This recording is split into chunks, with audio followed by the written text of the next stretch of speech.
Assalomu alaykum qadrli tomoshabinlarim.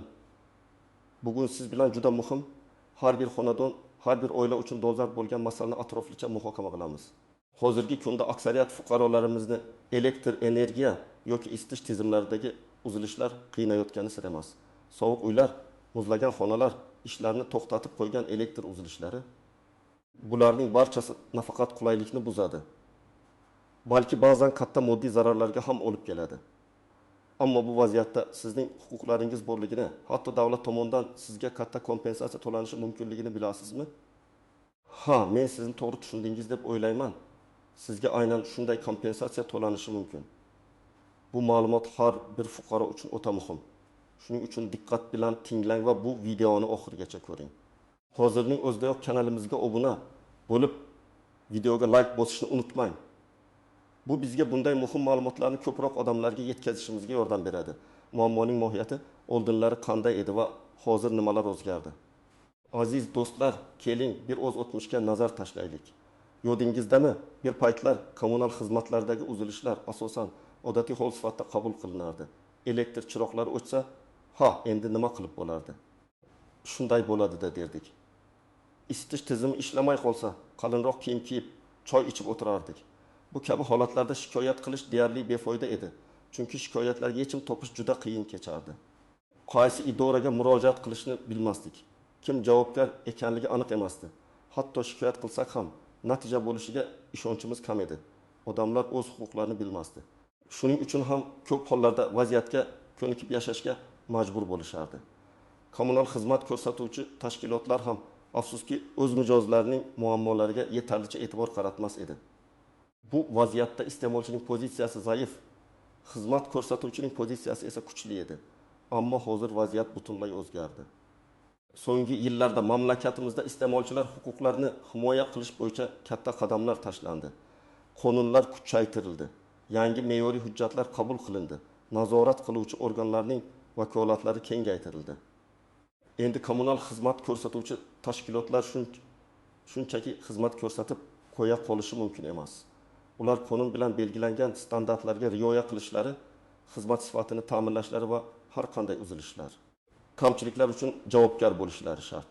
Masalan, isitish, elektr ta'minoti, gaz ta'minoti kabi xizmatlar uchun aniq me'yorlar va qoidalar mavjud. Bu me'yorlar xizmatlarning uzluksizligi sifati, ta'minotning belgilangan parametrlarga, masalan, voltaj, bosim, harorat mos kelish kabilarni o'z ichiga oladi. Agar ushbu me'yorlar buzilsa, iste'molchilar nafaqat kam sifatli xizmat uchun to'lovni qayta hisoblashni talab qilishlar, balki yetkazilgan moddiy va ma'naviy zarar uchun kompensatsiya olishga ham haqlidirlar. Hukumat tomonidan qabul qilingan tegishli qarorlar, masalan, iste'molchilar huquqlarini himoya qilish to'g'risidagi qonunning yangi tahrirlari, kommunal xizmatlar ko'rsatish qoidalari bu borada aniq ko'rsatmalar beradi. Endi iste'molchi nafaqat shaxs, balki o'z huquqlariga ega bo'lgan subyektdir. Bu shuni anglatadiki, sizning huquqlaringiz buzilganida siz shunchaki bosh irg'ib o'tira olmaysiz. Siz harakat qilishingiz, o'z haqqingizni talab qilishingiz kerak. Asosiy qism 1. Nimalarni bilish kerak, kim xavotirlanishi kerak va kim xavotirlanmasligi kerak. Keling. Endi eng muhim savollarga javob beraylik. Qanday holatlarda kompensatsiya olish mumkin? Kim bunga haqli va kimga tegishli emas? Bu juda murakkab jarayon bo'lganligi sababli har bir tafsilotni bilishingiz zarur. Birinchidan, nimalarni bilishingiz kerak? Siz bilishingiz kerak bo'lgan eng asosiy narsa bu xizmat ko'rsatish standartlaridir. Har bir kommunal xizmat turi uchun aniq me'yorlar mavjud. Elektr ta'minoti uchun elektr energiyasining voltaji belgilangan diapazondan chetga chiqmasligi kerak. Odatda 220 volt umumiy. Uzilishlar uchun ham aniq muddatlar bor. Favqulodda uzilishlar ma'lum bir vaqt ichida bartaraf etilishi shart. Agar uzilishlar rejalashtirilgan bo'lsa, bu haqda oldindan ogohlantirilishi kerak. Masalan, kuniga bir necha soatdan ortiq bo'lmagan uzilishlar odatda norma hisoblanadi. Lekin bu muddatdan oshsa yoki umuman ogohlantirmasdan uzoq muddatga elektr uzilsa, bu qoidabuzarlik hisoblanadi. Isitish tizimi uchun yashash xonalardagi harorat odatda luks 18 dan past bo'lmasligi kerak. Burchak xonalarida luks 20 dedi. Bolalar xonalarida bu me'yor yuqoriroq bo'lishi mumkin. Agar markazlashgan isitish tizimi bu haroratni ta'minlay olmasa, bu kam sifatli xizmat ko'rsatishdir. Uzilishlar uchun ham xuddi shunday. Favqulodda vaziyatlarda qisqa muddatli uzilishlarga yo'l qo'yiladi. Lekin bu uzilishlar uzayib ketsa, sizning huquqlaringiz buziladi. Suv ta'minoti uchun suvning bosimi, sifati va harorati issiq suv uchun ham standartlarga mos kelishi kerak. Kompensatsiya olish uchun sizning muammongiz shunchaki qisqa muddatli uzilish bo'lmasligi kerak. Bu uzilishlar qonun yoki shartnomada belgilangan me'yorlardan oshishi, sizga moddiy yoki ma'naviy zarar yetkazishi lozim. Masalan, uyda harorat normadan past bo'lsa, siz sovuqdan aziyat cheksangiz yoki elektr uzilishi tufayli muzlatkichdagi mahsulotlaringiz buzilsa, ishingiz to'xtab qolsa, bu holatlar kompensatsiya olish uchun asos bo'ladi. Ikkinchidan, kim xavotirlanishi kerak? Ya'ni kim potensial kompensatsiya olishga haqli? Quyidagi toifadagi fuqarolar kompensatsiya olish imkoniyatiga ega. 1. Ko'p qavatli uylarda yashovchi aholi. Markazlashgan isitish, elektr va gaz ta'minoti tizimlari bir nechta kvartiralarni qamrab oladi. Agar sizning uyingizda isitish tizimi uzoq muddatga ishlamay qolsa, elektr ta'minoti me'yordan ortiq uzilsa, siz bevosita zarar ko'rasiz. 2. Xususiy uy egalari. Ular ham elektr ta'minoti, gaz ta'minoti yoki individual isitish tizimlari bilan bog'liq muammolarga duch kelishlari mumkin. Agar ularga xizmat ko'rsatuvchi tashkilot aybi bilan uzilishlar yuzaga kelsa, ular ham kompensatsiya talab qilishlari mumkin. 3. Moddiy zarar ko'rgan shaxslar. Agar elektr uzilishi natijasida muzlatkichingizdagi qimmatbaho mahsulotlar buzilsa, kompyuteringiz ishdan chiqsa, isitish yo'qligi sababli uyingizda suv quvurlari muzlab yorilib ketsa, bularning barchasi moddiy zarar hisoblanadi. 4. Ma'naviy zarar ko'rgan shaxslar. Uzoq muddatli qulaylik yo'qligi, sovuqda qolish, uyda yashash sharoitining yomonlashuvi sizga ma'naviy azob bergan bo'lsa, bu ham kompensatsiya talab qilish uchun asos bo'lishi mumkin. Keling bir nechta aniq misollarni ko'rib chiqaylik. Misol, bir qishning ayozli kunlarida. Yanvar oyida Toshkent shahridagi 5 qavatli uylardan birining aholisi 4 kun davomida markazlashgan isitishsiz qoldi. Tashqi harorat 10 ga asl, kvartiralardagi harorat esa luks 10 ga tushib ketdi. O'zbekiston Respublikasi Vazirlar Mahkamasining 2014 yil 6 noyabrdagi ko'p kvartirali uylarni boshqarish tizimini takomillashtirish chora-tadbirlari to'g'risidagi 9/6 son qarori bilan tasdiqlangan ko'p kvartirali uylarni saqlash va ulardan foydalanish qoidalariga ko'ra, yashash xonalaridagi minimal harorat 15 gradusdan past bo'lmasligi kerak. Mana shu holatda har bir kvartira egasi 4 kunlik isitish xizmati uchun qayta hisob-kitob qilishni talab qilishdan tashqari, yetkazilgan ma'naviy va moddiy zarar uchun ham kompensatsiya talab qilish huquqiga ega. Masalan, agar oila sovuqda qolib gripp bilan kasallangan bo'lsa, davolanish xarajatlari ham moddiy zarar hisoblanadi. Agar bitta xonadonga 1 oylik isitish uchun 300 ming so'm to'lansa va 4 kun davomida xizmat ko'rsatilmasa, bu kunlar uchun hisob-kitob qayta amalga oshiriladi. Undan tashqari, agar harorat belgilangan me'yordan sezilarli darajada past bo'lsa, bu kompensatsiya miqdori kattaroq bo'lishiga olib kelishi mumkin. Aytaylik, har bir kun uchun kunlik to'lovning 3% miqdorida jarima hisoblash orqali jami 4 kunlik uzilish uchun indek qo'shimcha to'lov undirishni talab qilish mumkin. Bu ham kamida 36 ming so'm moddiy kompensatsiya degani. Agar bu yuzlab xonadonlar uchun bo'lsa, umumiy summa juda katta bo'ladi.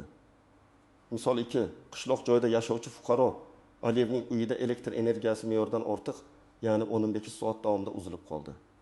Bu uzilish natijasida uning muzlatkichidagi ertalab sotib olgan 5 kilogramm mol go'shti, 3 kilogramm tovuq go'shti, sut mahsulotlari va boshqa tez buziladigan oziq-ovqatlari umumiy qiymat taxminan 5 ming so'm yaroqsiz holga keldi. Janob Aliyev elektr ta'minoti korxonasi javobgarligi tufayli yetkazilgan moddiy zarar uchun kompensatsiya talab qilishga haqlidir.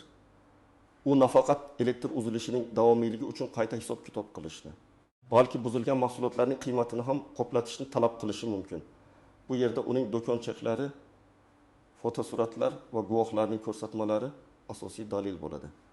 Agar elektr uzilishi tufayli uning televizori yoki boshqa maishiy texnikasi ishdan chiqqan bo'lsa, ularni ta'mirlash yoki almashtirish xarajatlari ham kompensatsiya summasiga qo'shilishi lozim.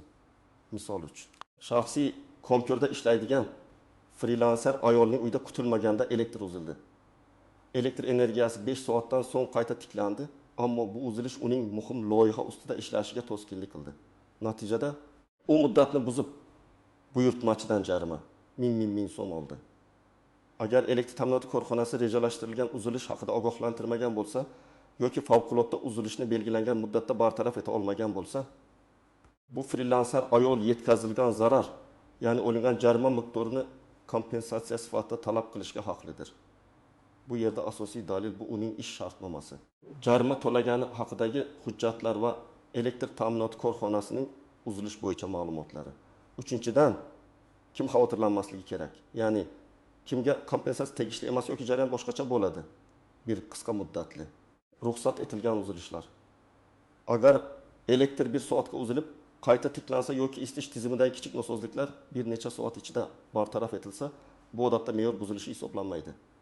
Kommunal xizmatlarning normal ishlashi jarayonida ma'lum bir kichik uzilishlar tabiiy hisoblanadi va ular uchun kompensatsiya to'lanmaydi. 2. İchki tizimdagi nosozliklar. Agar sizning uyingizdagi elektr simlari eskirganligi sababli tok yo'qolgan bo'lsa yoki isitish quvurlaringiz sizning aybingiz bilan tiqilib qolgan bo'lsa, bu holatlarda kommunal xizmat ko'rsatuvchi tashkilot javobgar emas. Kompensatsiya faqat tashqi tarmoqlardagi yoki xizmat ko'rsatuvchining mas'uliyat zonasidagi nosozliklar uchun to'lanadi. Muammolarni hujjatlashtirmagan shaxslar. Agar siz muammoni qachon boshlanganini, qancha davom etganini, qanday zararlar yetkazilganini tasdiqlovchi dalillarni to'play olmasangiz, kompensatsiya olishingiz juda qiyin bo'ladi. Hujjatlashtirish bu jarayonning eng muhim qismi. Asosiy qism 2. Qoidalardagi istisnolar, tuzoqlar va ko'rinmas nozik jihatlar. Qadrli tomoshabinlar, endi mavzuning eng murakkab ammo juda muhim qismiga o'tamiz. Har qanday qoida o'z istisnolariga ega bo'lganidek, kompensatsiya olish jarayonida ham siz duch kelishingiz mumkin bo'lgan bir qator nozik jihatlar va tuzoqlar mavjud. Ularni bilish sizni keraksiz xarajatlardan, vaqt yo'qotishdan va hafsalangiz pir bo'lishidan asraydi. Birinchidan, force major holatlari. Bu har qanday kompensatsiya masalasida eng ko'p uchraydigan istisnodir. Force major bu tomonlarning nazoratidan tashqari, kutilmagan va oldindan bartaraf etib bo'lmaydigan hodisalar. Masalan, kuchli zilzila, to'fon, sellar, suv toshqinlari, juda kuchli shamollar, qor bo'ronlari kabi tabiiy ofatlar yoki terroristik aktlar, harbiy harakatlar kabi g'ayritabiiy hodisalar ham force majorga kirishi mumkin. Agar elektr uzilishi yoki isitish tizimidagi nosozlik aynan shunday force major holati tufayli yuzaga kelgan bo'lsa, xizmat ko'rsatuvchi tashkilot kompensatsiya to'lashdan ozod etilishi mumkin. Nozik jihati shundaki, force major holati har doim ham o'z-o'zidan tushunilmaydi. Uni tasdiqlash uchun tegishli davlat idoralari, masalan, Favqulodda vaziyatlar vazirligi, mahalliy hokimiyatlar tomonidan rasmiy xulosa berilishi kerak. Kommunal xizmat ko'rsatuvchi tashkilot shunchaki bu force major deb ayta olmaydi. Ular rasmiy hujjatlarni taqdim etishi shart. Agar ular bunday hujjatlarni taqdim eta olmasa, ular javobgarlikdan qochishga urinmoqda bo'ladi. Shuning uchun, agar sizga force major deb bahona qilinadigan bo'lsa, bu haqda rasmiy hujjatlarni talab qilishga haqlisiz. Ikkinchidan, iste'molchining aybi bilan yuzaga kelgan muammolar. Agar sizning aybingiz bilan xizmatlarda uzilishlar ro'y bergan bo'lsa, masalan, elektr energiyasi uchun hisob-kitobni muntazam to'lamagan bo'lsangiz va qarzingiz tufayli sizni tarmoqdan uzishgan bo'lsa, yoki gaz quvuriga ruxsatsiz ulanib, butun mahallani gazsiz qoldirgan bo'lsangiz, bu holatlarda kompensatsiya talab qila olmaysiz. Shuningdek, uyingizdagi ichki elektr simlari eskirgani sababli yong'in chiqib, mahalladagi elektr ta'minoti uzilsa ham siz javobgar bo'lasiz. Xizmat ko'rsatuvchi tashkilot oldida o'z majburiyatlaringizni to'liq bajarishingiz shart. Bu yerda ko'rinmas nozik jihat, shartnomadagi shartlarni bilishdir. Kommunal xizmatlar bilan tuzilgan shartnomalarda har bir tomonning majburiyatlari aniq ko'rsatilgan bo'ladi. Ularni diqqat bilan o'rganish kerak. Uchinchidan, davom muddati. Har qanday huquqiy munosabatlarda bo'lgani kabi, kompensatsiya talab qilish uchun ham ma'lum bir davom muddati mavjud. Odatda bunday da'volar uchun umumiy davom muddati 3 yilni tashkil etadi. Ammo ba'zi qonunchilik hujjatlarida boshqacha muddatlar ham belgilanishi mumkin. Bu shuni anglatadiki, agar siz biror hodisa yuzasidan kompensatsiya talab qilmoqchi bo'lsangiz, ushbu hodisa sodir bo'lgan kundan boshlab ma'lum bir vaqt ichida murojaat qilishingiz kerak. Agar ushbu muddat o'tib ketsa, sizning da'vongizni ko'rib chiqish rad etilishi mumkin. Bu juda muhim nuans. Chunki ko'pchilik odamlar muammoni hal qilishni keyinga surib, muddatni o'tkazib yuborishadi. Shu sababli muammo yuzaga kelishi bilan imkon qadar tezroq harakat qilish zarur. To'rtinchidan, isbotlash yuki. Kompensatsiya olishdagi eng katta to'siqlardan biri bu isbotlash yukining iste'molchi zimmasida ekanligidir. Siz nafaqat xizmatlardagi uzilish faktini, balki uning davomiyligini, yetkazilgan zararning miqdorini va ushbu zararning aynan kommunal xizmat ko'rsatuvchi tashkilotning aybi bilan yuzaga kelganligini isbotlashingiz shart. Bu juda katta va murakkab jarayon bo'lishi mumkin. Masalan, muzlatkichdagi mahsulotlarning buzilganligini isbotlash uchun cheklar, fotosuratlar, hatto guvohlarning ko'rsatmalari kerak bo'ladi. Agar elektr uzilishi tufayli qimmatbaho texnika ishdan chiqqan bo'lsa, uni ta'mirlagan mutaxassisning xulosasi ta'mirlash uchun sarflangan mablag' haqidagi kvitansiya kerak bo'ladi. Agar uzilishlar tufayli salomatligingizga zarar yetgan bo'lsa, shifokor xulosasi va davolanish xarajatlarini tasdiqlovchi hujjatlar talab etiladi. Bu nuansni e'tibordan chetda qoldirmang. Har bir qadamni hujjatlashtirish juda muhim. 5-dan, nizolarni hal qilish jarayoni. Kompensatsiya olish jarayoni bir bosqichli emas. U odatda quyidagi tartibda amalga oshiriladi. Xizmat ko'rsatuvchi tashkilotga bevosita murojaat. Bu birinchi va eng muhim qadam. Ko'p hollarda muammo bu bosqichda hal bo'lishi mumkin. 2. Iste'molchilar huquqlarini himoya qilish organlariga murojaat. Agar xizmat ko'rsatuvchi tashkilot sizning talablaringizni qondirmasa, siz O'zbekiston Respublikasi Monopoliyaga qarshi kurashish qo'mitasi huzuridagi iste'molchilar huquqlarini himoya qilish agentligiga yoki uning hududiy bo'limlariga murojaat qilishingiz mumkin. Bu agentlik iste'molchilarning huquqlarini himoya qilish bo'yicha vakolatli davlat organidir. 30. Sudga murojaat. Agar yuqorida 2 bosqichda ham muammo hal etilmasa, so'nggi chora sifatida sudga da'vo arizasi bilan murojaat qilish mumkin. Sud jarayoni uzoq va qimmatga tushishi mumkin. Shuning uchun bunga yaxshilab tayyorgarlik ko'rish lozim. 6-dan, firibgarlik sxemalari. Afsuski, bunday mavzular firibgarlar uchun ham daromad manbai bo'lishi mumkin. Katta kompensatsiya degan shov-shuvli sarlavhalar ostida sizga soxta veb-saytlar, yolg'on agentliklar yoki shaxsiy mutaxassislar murojaat qilishi mumkin. Ular sizdan kompensatsiyani rasmiylashtirish uchun oldindan to'lov talab qilishlari, shaxsiy ma'lumotlaringizni o'g'irlashga urinishlari yoki sizga hech qanday yordam bermay, shunchaki pulingizni olib qo'yib bo'lishlari mumkin. Eslab qoling, qonuniy kompensatsiya olish jarayonida hech qanday oldindan to'lov talab etilmaydi. Rasmiy idoralar faqat hujjatlaringizni va shikoyatlaringizni qabul qiladi. Har doim rasmiy manbalar va ishonchli tashkilotlar orqali harakat qiling. Shubhali yordam takliflaridan uzoqroq turing. 7-dan, rasmiy hujjatlarning ahamiyati. Yuqorida aytib o'tganimizdek, har bir qadamni hujjatlashtirish juda muhim. Bu faqatgina dalillarni to'plash bilan cheklanmaydi. Bu xizmat ko'rsatuvchi tashkilotga yuborgan har bir xatingiz qabul qilingan javoblar.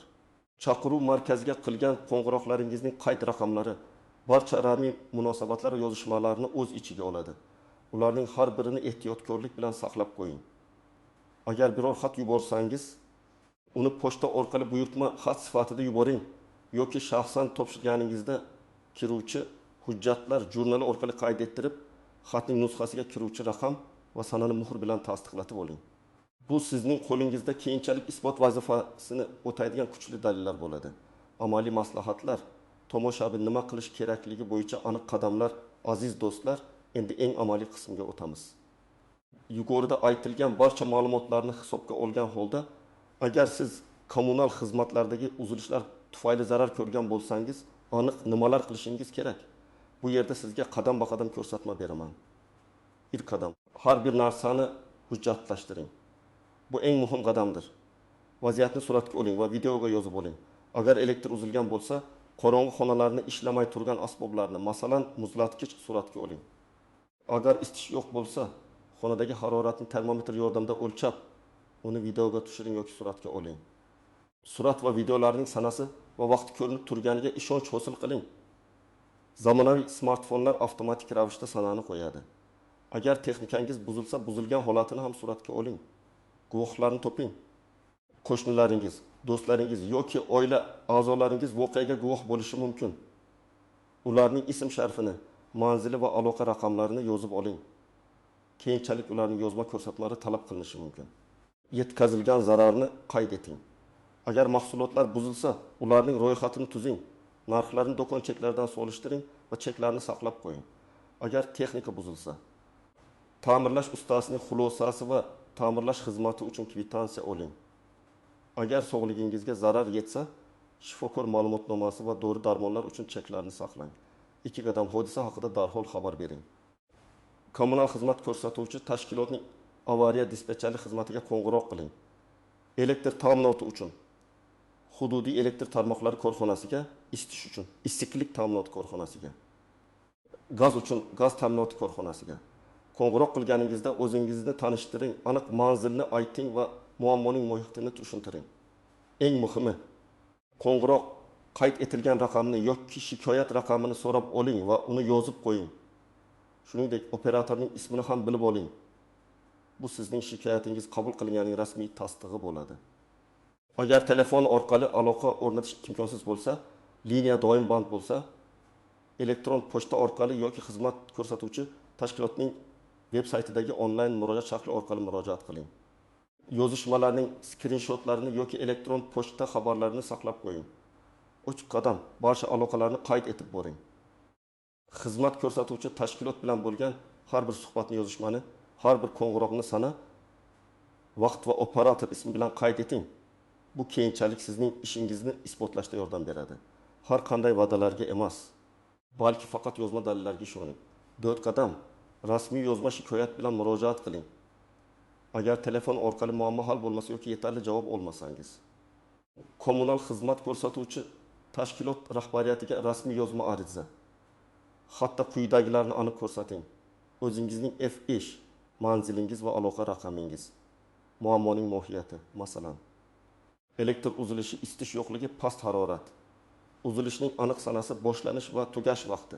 Agar ma'lum bo'lsa, muammo qancha davom etganligi, sizga yetkazilgan moddiy va yoki ma'naviy zarar, zararning qiymati va uni tasdiqlovchi hujjatlar ro'yxati, sizning talabingiz. Masalan, xizmat uchun qayta hisob-kitob qilish, yetkazilgan zararni qoplash, kompensatsiya to'lash. Tegishli qonun hujjatlariga havolalar, masalan, iste'molchilar huquqlarini himoya qilish to'g'risidagi qonun, kommunal xizmatlar ko'rsatish qoidalari. Xatni 2 nusxada tayyorlang. Birini tashkilotga topshirib, ikkinchi nusxasiga kiruvchi raqam. Sana va mas'ul shaxsning imzosi bilan shtamp qo'ydirib oling. Agar shaxsan topshirishning iloji bo'lmasa, xatni pochta orqali buyurtma xat sifatida yuboring. Bu sizda pochta kvitansiyasi qolishini ta'minlaydi. 5 qadam. Iste'molchilar huquqlarini himoya qilish organlariga murojaat qiling. Agar kommunal xizmat ko'rsatuvchi tashkilot sizning shikoyatingizga 15 kun ichida murakkabroq masalalar bo'yicha oygacha javob bermasa yoki javobi sizni qoniqtirmasa, O'zbekiston Respublikasi Monopoliyaga qarshi kurashish qo'mitasi huzuridagi iste'molchilar huquqlarini himoya qilish agentligiga murojaat qiling. Murojaatingizda yuqoridagi barcha dalillar, rasmlar, videolar, qo'ng'iroq raqamlari, yozishmalar nusxalari, avvalgi shikoyat xati va javobi ilova qiling. Agentlikning hududiy bo'limlariga shaxsan borishingiz yoki ularning rasmiy veb-sayti orqali elektron tarzda murojaat qilishingiz mumkin. Shuningdek, Adliya vazirligining huquqiy axborot Telegram kanali va boshqa huquqiy portallar orqali ham murojaatlarni yuborish mumkin. Bu platformalar shikoyatingizni tegishli idoraga yetkazadi. 6 qadam sudga murojaat qiling, oxirgi chora. Agar iste'molchilar huquqlarini himoya qilish organlari orqali ham muammo hal etilmasa, siz sudga da'vo arizasi bilan murojaat qilishga haqlisiz. Sudga murojaat qilishdan oldin barcha dalillaringizni yaxshilab tayyorlang. Advokat bilan maslahatlashish tavsiya etiladi. Chunki sud jarayonlari yuridik bilim va tajribani talab qiladi. Advokat sizning da'vo arizangizni to'g'ri tuzishga va sudda manfaatlaringizni himoya qilishga yordam beradi. Sudda siz nafaqat moddiy zararni qoplashni, balki sizga yetkazilgan ma'naviy zararni ham undirishni talab qilishingiz mumkin. Qanday hujjatlarni to'plashingiz kerak? Kommunal to'lovlar uchun kvitansiyalar va cheklar, elektr, gaz yoki isitish ta'minoti shartnomalari nusxalari, xizmatdagi uzilishlarni tasdiqlovchi foto va videolar, termometr bilan o'lchangan haroratni ko'rsatuvchi suratlar, buzilgan mahsulotlar uchun cheklar, ta'mirlangan texnika uchun servis markazi xulosasi va kvitantsiyalari, shifokor ma'lumotnomasi va dori-darmon cheklari agar sog'liqqa zarar yetgan bo'lsa, qo'shnilar yoki boshqa guvohlarning yozma ko'rsatmalari, kommunal xizmat ko'rsatuvchi tashkilotga yozilgan shikoyat xatlari nusxalari va ularga berilgan javoblar, dispetcherlik xizmatiga qo'ng'iroq qilish natijasida olingan qayd raqamlari, xatga nima yozish kerak, har doim aniq, qisqa va faktlarga asoslangan bo'ling. Emotsiyalarga berilmang. Boshlanishi kimdan, FI, manzil, kimga, tashkilot nomi, rahbari, sana, shikoyat yozilgan sana, sarlava shikoyat yoki ariza, asosiy matn. Muammo qachon va qayerda boshlanganini, qancha davom etganini, qanday oqibatlarga olib kelganini aniq faktlar va dalillar bilan yozing. Yetkazilgan zararni batafsil ko'rsating va uni tasdiqlovchi hujjatlarga havola bering. Talablar. Nima talab qilayotganingizni aniq ko'rsating. Masalan, qayta hisob-kitob qilish, moddiy zararni qoplash, ma'naviy zarar uchun kompensatsiya. Ilova, qo'shib berilayotgan hujjatlar ro'yxati. Imzo, o'zingizning imzoingiz. Xulosa va yakuniy hukm. Xulosa qilib aytganda, aziz tomoshabinlarim, kommunal xizmatlardagi uzilishlar tufayli yetkazilgan zarar uchun kompensatsiya olish mumkin. Ammo bu murakkab va jiddiy yondashuvni talab qiladigan jarayon. Bu jarayon avtomatik tarzda sodir bo'lmaydi. Siz o'z huquqlaringizni bilishingiz, ularni himoya qilish uchun qat'iy harakat qilishingiz va har bir qadamni to'g'ri hujjatlashtirishingiz kerak. Unutmang, siz nafaqat to'lovchi, balki xizmatlar iste'molchisiz va iste'molchi sifatida sizning huquqlaringiz qonun bilan himoyalangan. Bu qonunlar sizga nafaqat sifatli xizmat olishni, balki ushbu xizmatlar sifati buzilgan taqdirda yetkazilgan zararni qoplashni ham kafolatlaydi. Shuning uchun vaziyatga ko'nikmang, o'z haqqingizni talab qiling. Bu faqat sizning shaxsiy muammoingiz emas, balki butun jamiyatda xizmat ko'rsatish sifatini oshirishga hissa qo'shadigan umumiy kurashdir. Umid qilamanki, bugungi videomiz siz uchun juda foydali bo'ldi. Agar sizda bu borada savollar tug'ilgan bo'lsa, o'z tajribangizni baham ko'rmoqchi bo'lsangiz yoki ushbu mavzu bo'yicha fikrlaringiz bo'lsa, ularni izohlarda yozib qoldiring. Har bir izohga javob berishga harakat qilamiz. Videoga like bosishni va kanalimizga obuna bo'lishni unutmang. Zero sizning qo'llab-quvvatlashingiz biz uchun juda muhim. Kelgusi videolarda ko'rishguncha o'zingizni va yaqinlaringizni asrang.